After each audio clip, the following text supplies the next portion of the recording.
Everyone, আসসালামু আলাইকুম। It's me Mridha. চলে এসেছি কক্সবাজার ট্যুর থেকে সাজেক ট্যুর নিয়ে। পাহাড়ি মুরগি থেকে শুরু করে ব্যাম্বুটি আর সবচাইতে আকর্ষণীয় সুন্দর সুন্দর কটেজগুলো। সাজেক এসে ফার্স্ট অফ অল আমরা রিসোর্ট খোঁজাখুঁজি করে আমাদের মনের মতো মেঘবিলাসী রিসোর্ট বুকিং করে নিই।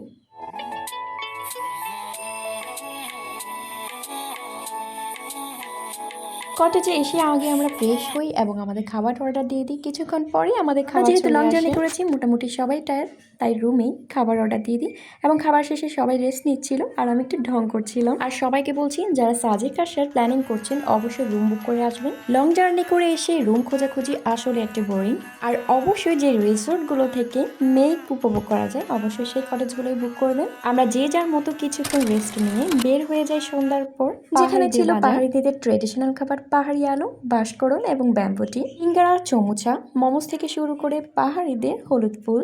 আমরা অনেকক্ষণ পর্যন্ত এই বাজারে থেকে চলে যাই বেলি সাইডে, যেখানে অনেক গান বাজনা হয় এবং রেস্টুরেন্টের সামনে। আর রেস্টুরেন্টে অবশ্যই খাবার অর্ডার দিয়ে তারপরে হচ্ছে আপনারা গান ঘুরতে এসে এসব কনসার্টগুলো দেখতে খুব ভালোই লাগে।